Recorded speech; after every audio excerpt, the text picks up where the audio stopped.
అనేకుల కొరకు చిందింపబడుచున్న నిబంధన రక్తము. చాలుమా, దేవునికి స్తోత్రం కలుగును గాక.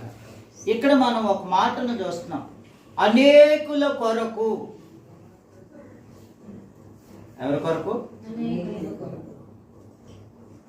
క్రైస్తవుల కొరకు, చర్చికి వెళ్ళే వాళ్ళ కొరకు. దేవుని వాక్యం చాలా జాగ్రత్తగా, అందుకే చదవకూడదు ఎప్పుడు కూడా. భక్తులారా, విశ్వాసులారా, దేవుని సేవకులారా, సంఘస్థులారా, అందరూ జ్ఞాపకం పెట్టుకోండి, మనం ఎప్పుడు కూడా బైబిల్ని అంత సింపుల్గా చదవకూడదు. దేవుని వాక్యంలో ఏమని రాయబడిందంటే, కీర్తనల గ్రంథం 1వ అధ్యాయము 2వ వచనంలో దావీదు అంటాడు, యెహోవా ధర్మశాస్త్రమునందు ఆనందించుచు. అసలు నీకు బైబిల్ చదవాలనే మనసు రావడంతో నీ ఫీలింగ్ ఎలా ఉండాలో తెలుసా? With very enjoy. దేవునికి స్తోత్రం కలిగింది. దేవుని వాక్యమును చదవాలి అనుకునేటువంటి ఆలోచన నీకు రాగానే ఒక సంతోషకరమైనటువంటి ఆ భావన నీలో మొదలవ్వాలి. అంతేగా మనం గమనించాల్సినటువంటి సంగతి ఏంటంటే, కీర్తనకారుడు అంటాడు, యెహోవా ధర్మశాస్త్రమునందు ఆనందించుచు. ఎప్పుడు అమ్మా? ఎప్పుడు? దివారాత్రి అంటే అది. Note this point your honour. ఎప్పుడు? డాడీ అడిగినప్పుడు.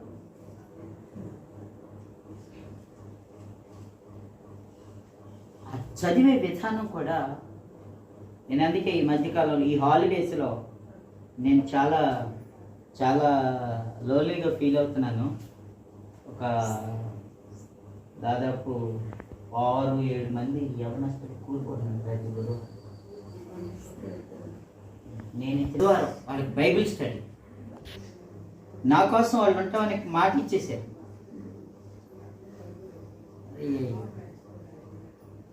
దేవుని అద్భుతమైన కృప ఏంటంటే, నేను మీకు మాట ఇవ్వలేను, మీరు నాకు మాట ఇచ్చారు, బాగానే ఉంది. నేను మీకు మాట ఇవ్వలేను, కానీ నేను కలిసినప్పుడు మాత్రం మిమ్మల్ని అడుగుతాను, బైబిల్ ఎంతవరకు చదివారు, ప్రార్థన ఎలా చేశారు. వాళ్ళకి ఒక 2-3 వారాలు వెళ్ళి కొన్ని సిస్టమ్స్ చెప్పాను నేను. ప్రార్థన ఎలా చేయాలి, బైబిల్ ఎలా చదవాలి అని వాళ్ళకి కొన్ని విషయాలు తెలియజేశాను. దీన్ని నేను రానప్పుడు మీరు కంటిన్యూ చేయండి. ఈ బుధవారం చెప్పుకున్నాం కదా, మీరు మరుసటి రోజు నుండి మళ్ళీ బుధవారం లోపు నేను కలవచ్చు కలవలేకపోవచ్చు, ఇదే విషయాన్ని మీరు ఏం చేస్తుండాలి, రోజు కంటిన్యూ చేయండి. ప్రార్థన భారంగా ఉండాలి, వాక్యము ధ్యానంతో చదవాలి, ధ్యానిస్తూ చదవాలి. రైతులా ఆ విధంగా నేను ఆ విషయాలు తెలియజేయలేదు. ఇలాగూ చాలామంది సేవకులని చెప్పుకునేవాడు కూడా దేవుని వాక్యాన్ని సరిగ్గా ధ్యానించకయే ఇలాంటి కొత్త సిద్ధాంతాలు చేస్తారు. రొట్టెని కాల్చుకొని బూడిద ద్రాక్ష రసంలో కలుపుకుందారు, మందాది కాదు కదా. నేనేం కొత్త పాస్టర్నే కాదు, ఇక్కడ దేవునికి స్తోత్రం కలిగింది కాదు. ఒకవేళ ఏమన్నా కొత్త సిద్ధాంతాలు చేస్తానంటే మరి నెక్స్ట్ మంత్ నేను ఉండను. స్తుతి స్తోత్రం. నా ప్రభు సిద్ధపరిచినదే మనం చేయాలి. హల్లెలూయా. ఇక్కడ మత్తయి రాసినటువంటి సువార్తలు ఏం రాయబడిందంటే, అనేకుల కొరకు అయిన ఆ నిబంధన అనేకుల కొరకు. ఆ సిద్ధాంతం నేను ఇందాక ఏదైతే చెప్పానో, ఇప్పుడు ఆ సంఘంలో నుండి 4 బయటకు వచ్చి సువార్థికులుగా ఉన్నారు. దేవునికి మహిమ కలిగి. ఆ పాస్ట్ గారు దుకాణం వెళ్ళి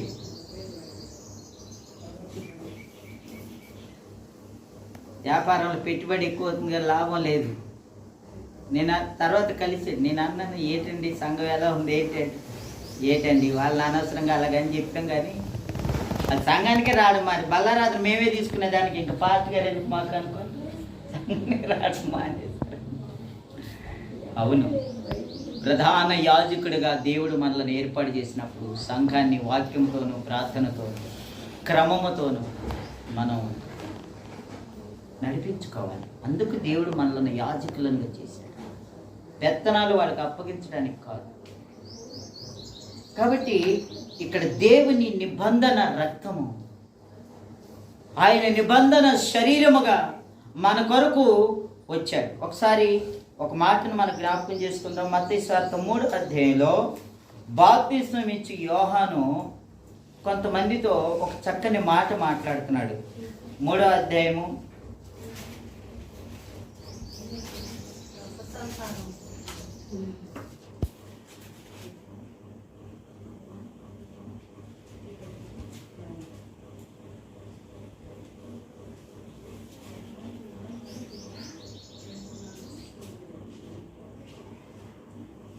6-7 వచనాలు చదువుకుందాం.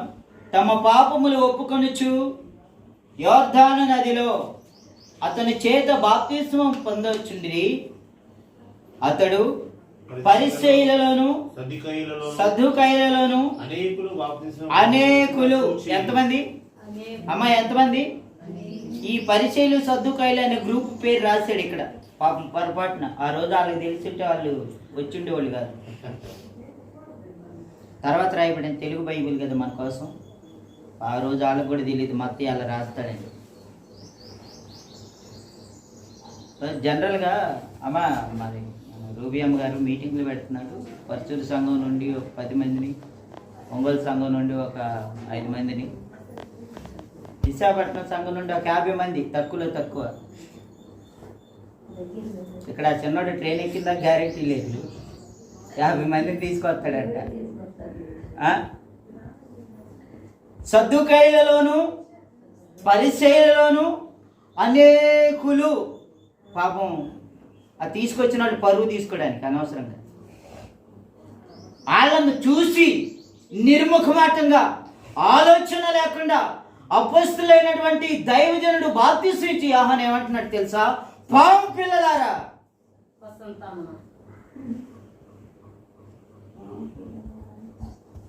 సర్ప సంతానం అనే ఎందుకు వాడాడు? ఇంకో మాట ఏమన్నా వాడొచ్చుగా. ఏ గెద్దనో ఏ నక్కనో ఏ దాన్నో తీసుకోవచ్చు కదా. దాని గురించి ఒక క్లారిటీ ఎవరికైనా కావాలా? ఒక వాక్యం చదువుకుందాం, ఎక్కువ టైం తీసుకొని. ఎవరికైనా కావాలని చెప్పుకుందాం. వెరీ గుడ్, దేవునికి వందనాలు. హల్లెలూయా. చూద్దాము ఒకసారి ఆ మాట. ఆదికాండం 3వ అధ్యాయం 1వ వచనం. అక్కడ చక్కని మాట రాయబడింది. తర్వాత యేసు ప్రభువారు కూడా ఒక సందర్భంలో అంటాడు, కావున మీరు ఎలా ఉండాలో తెలుసా? పావుల వలె. అంటే వివేకమునకును, ఇక్కడ ఆదికాండంలో ఏమని ఉంటుందంటే భూజంతువులన్నిటిలో మిక్కిలి యుక్తి గలది. యుక్తికిని వివేకమునకు పోల్చి సర్పమును తీసుకున్నాడు. మీకు ఒక మాట జ్ఞాపకం చేస్తాను. ఆత్మీయ వరాలలో అపోస్తలుడైన పౌలు గారు కొరింథీ సంఘానికి రాస్తూ వివేచన వరమును గురించి కూడా మాట్లాడతాడు.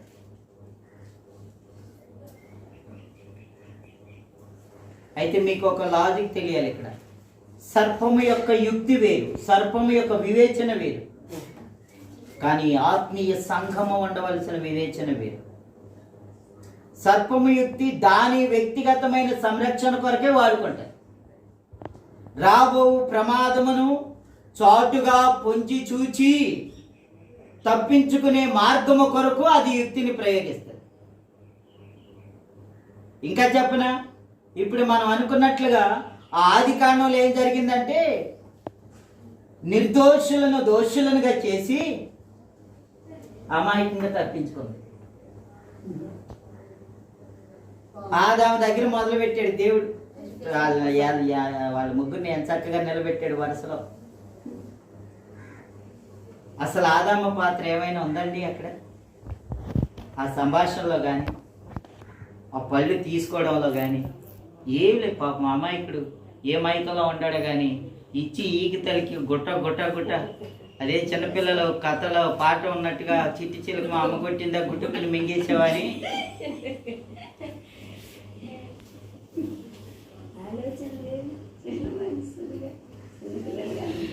నా మాట అంటే మా అక్కకి అనలేని మమకారం నవ్వేస్తుంది అలాగనా. దేవునికి స్తోత్రం కలిగింది. చాలా దుఃఖపడ్డాను కూడా. ఏంటి అవును, అసలు దేవుడు ఆజ్ఞ ఇచ్చింది కూడా ఎవరికని రాయబడింది? అక్కడ అవ్వమ్మకి సంబంధం లేదు. మనం అక్షరార్థంగా చూడగలిగితే అఫ్కోర్స్ ఆమె ఉంటే ఉండి ఉండొచ్చాము, కానీ దేవుడైన యెహోవా ఆదాముతో అని స్పష్టంగా రాయబడింది అక్కడ. నీవు అనందా, మీరు అనందా? నీవు ఏకవచనం. నీవు ఆదాము, నీవు ఈ తోట చెట్ల ఫలములన్నిటిలో ప్రతి దానిని నిరభ్యంతరముగా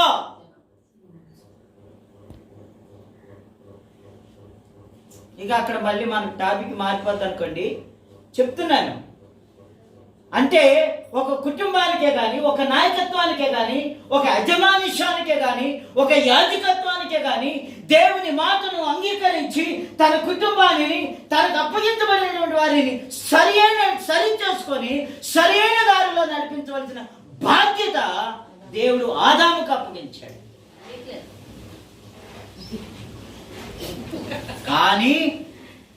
కానీ ఆదాము దానిని ఏం చేసుకోలేదు,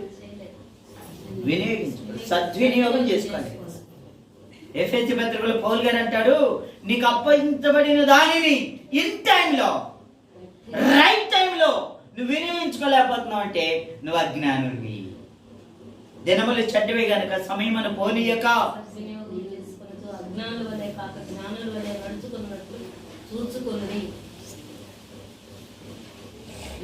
ప్రియమైనటువంటి వాళ్ళారా, ఆయన నిబంధన అనేకుల కొరకు ఇవ్వబడింది. బెన్ని ఎవరి కొరకు? వైజాగ్ నుండి మా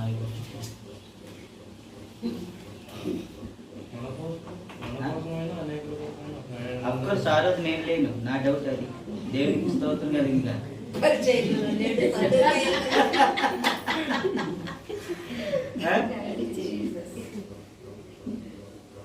ఆయన నిన్న నేడు నిరంతరం ఏకరీతిగుండువాడు. ఆయన మాట ఇస్తే పాత నిబంధన ఒకటి కాదు, క్రొత్త నిబంధన ఒకటి కాదు. ఆయన ఆది కాండంలో నోవాహుతో ఇచ్చిన నిబంధన ఏమిటో తెలుసా? ఇప్పుడు జరిగినటువంటి ఈ ప్రమాదము మరి తదుపరి ఎన్నటికీ రానియని అన్నది కదా. మరి కొన్ని వచనాలు ముందుకెళ్ళినట్టు సొదొమ పరిస్థితి ఏమైంది? కొంచెం స్టైల్ మారిందని చెప్పాలి. అక్కడేమో భూమి మొత్తాన్ని ముంచేశాడు నోవాహు దినాలలో, ఇక్కడేమో సొదొమ గొమొర్రా మాత్రమే. సర్కిల్ కొంచెం పొజిషన్ మారింది, తీరు మారింది. ఆ తర్వాత అబ్రహాముతో కూడా మళ్ళీ అదే మాట అంటాయి. ఏమని? ఇప్పుడు తగలబెట్టానే, ఈ తగలాటని ఇంకోసారి ఇక్కడ జరగదు. ఒక అవకాశం ఇచ్చాడు అబ్రహాముకు కూడా. ఆయన అంటాడు మాటి మాటికి, ధూళిని అంటాడు, కాసేపు కొండను అంటాడు, కాసేపు మట్టిని అంటాడు, కాసేపు బూడిదని అంటాడు. నువ్వు ఎవరైతే నాకెందుకురా బాబు ఆ సొదొమలో 5 ఉన్నారని చూపించు. లోతు కుటుంబం ఎంతమంది అమ్మా? 4. ఈ 4లో కూడా ఆ దేవుని వాక్యం ఎంత చక్కగా రాయబడింది తెలుసా? నేను ధ్యానం చేస్తున్నప్పుడు నా ఈపు మీద అట్లపైన కాల్సినట్టు అనిపిస్తుంది నాకు. కొన్నిసార్లు దేవుని వాక్యం ధ్యానిస్తూ ఉంటాయి. బా వాళ్ళంతా ఇంకా తడవలాడుతున్నారంట. వైజాగ్లో మా ఇంటి ముందర బస్సు వచ్చారంట బయటికి. వారు ఇంకనూ తడవలాడుచుండగా వారి చేతులు పట్టుకొని, చేతులైతే పట్టుకున్నాడు, కాళ్ళతో ఈడ్చుకొచ్చాడు. తలకాయని కూడా బంధించాలంటే ఎట్టవుద్ది? వెనక్కు చూడబాకండి అంటే ఇటు వెళ్తానే ఉందంటే ఇటు చూసిందంట. ఆ పట్టుకొని వెళ్ళి దేవుడికి ఒకసారి షాక్ అయిపోయి వెనక్కి చూసి, అదేది నేను స్తంభాన్ని పట్టుకున్నాను, స్తంభం ఎందుకు మనకి వదిలేసాడు.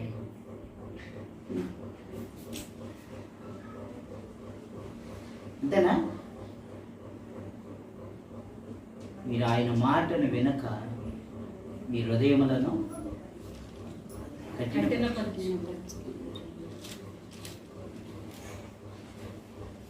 కనుక ఈ దినము ప్రభు సహవాసంలో మనందరము ఈరోజు ఈ స్థలంలో ఉన్న మనం అందరం, నాకు తెలిసి నేను గతంలో చాలా నెలలు వచ్చాను. వచ్చినప్పుడల్లా కిక్కిరిచి మేము కొన్నిసార్లు బయట కూడా కూర్చున్న రోజులు ఉన్నాయి. అఫ్కోర్స్ అస్తమానం ప్రత్యేకంగా పిలవడానికి ఇదేనా ఫంక్షనా? పిలువురో బాబు అన్నాడు. మరి మాయమ్మకి ఆ వాక్యం గుర్తు రాలేదేమో నాకు తెలియదు, కానీ పిలిచింది. పిలువురో బాబు. పిలిచేటప్పుడు ఏమని పిలవాలంట? ఏం బాబు, కూతురు పంచనా కొడుకు పంచనా అని అడుగుతారు వాళ్ళు. కాదురా బాబు, రాత్రి పగలు మనం మొరపెట్టుటకు రావాలి అని. మీకు సీక్రెట్ చెప్పనా? యెహోవా మన ఎడల చేయు కీడును చేయక ఆయన తన మనస్సును త్రిప్పుకొనునేమో. చప్పట్లు కొట్టి దేవునికి స్తోత్రం చెబుదాం. హల్లెలూయా. దేవుడు ఆయన కొరకు నిన్ను ఎలా వాడుకుంటాడో వెయిట్ చేయి. తన ప్రజలైన యూదులు శేషంలో ఉండకూడదని శోషణ కోటనందు ఆజ్ఞ జారీ అయింది. ఇందాక తల్లిగారు జ్ఞాపకం చేశారు. మొర్దెకై ఏం చేశాడు? గవిని బయట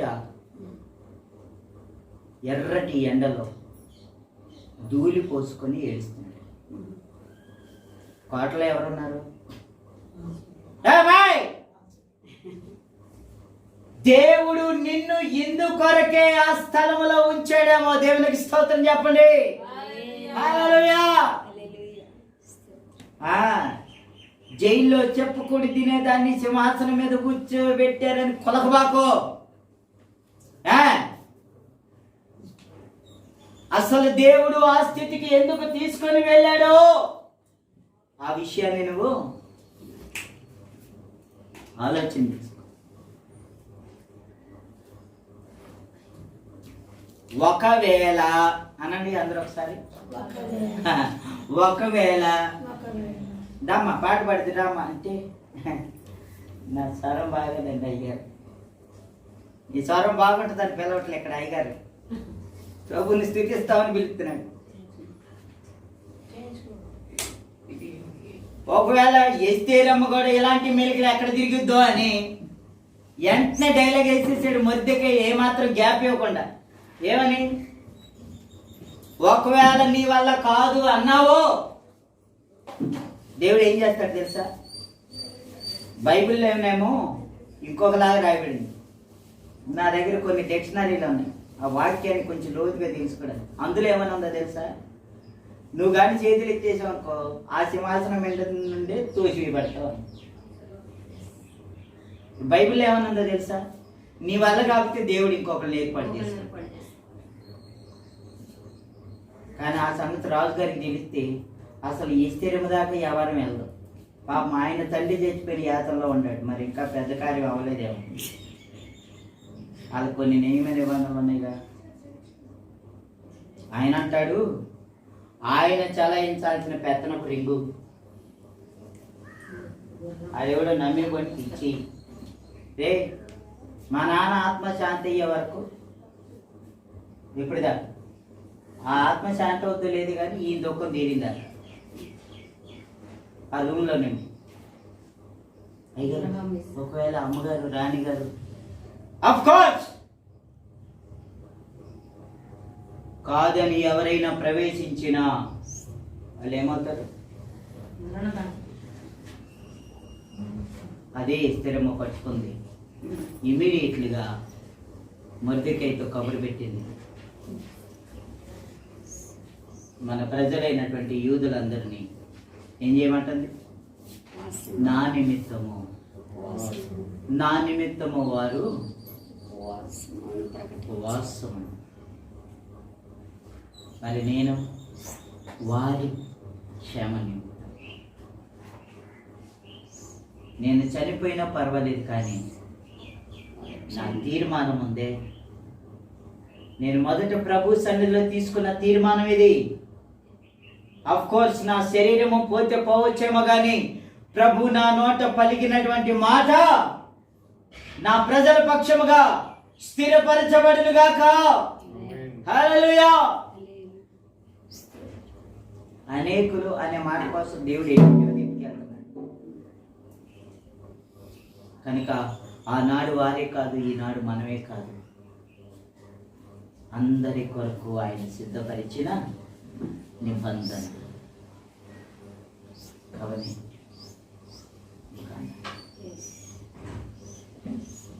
కాబట్టి ఇక్కడ మనం మత్తయి సువార్తలో అనేకుల కొరకు అనేటువంటి మాటను మనం చూసాం. మార్కు సువార్తలో ఒక మాటను చూద్దాం. 14:24 ఇక్కడ ఏమైనా ఉందో అదే మాటను మనం ఒకసారి చూద్దాం. చెప్పాను కదా, సందర్భం అదే, కార్యక్రమం అదే, అక్కడ ఆయన పలకబడిన విషయాలు అవే, బట్ పదాల యొక్క కొంచెం మార్పు, దానిలో ఉన్నటువంటి కొన్ని లోతైన విషయాలు మనం తెలుసుకోవడానికి, అంతే, ఇంకేం కాదు. 24 వచ్చిన మార్కు సువార్త 14:24 వచ్చిన.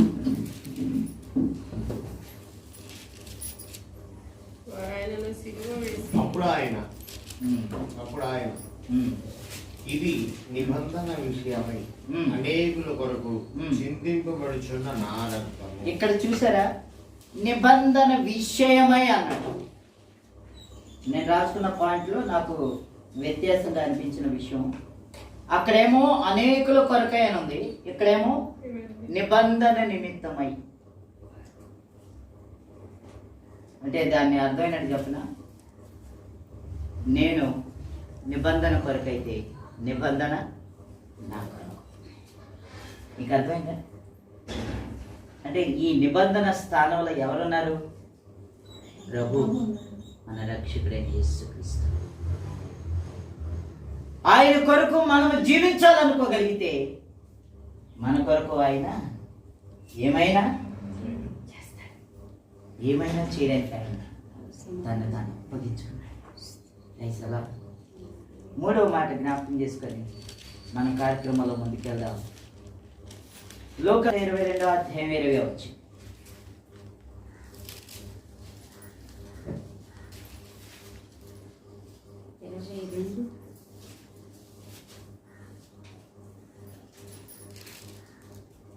ఆ ప్రకారమే భోజనమైన తర్వాత ఆయన గిన్నెయు పట్టుకొని, ఈ గిన్నె మీ కొరకు చిందింపబడుచున్న నా రక్తము వలననైనా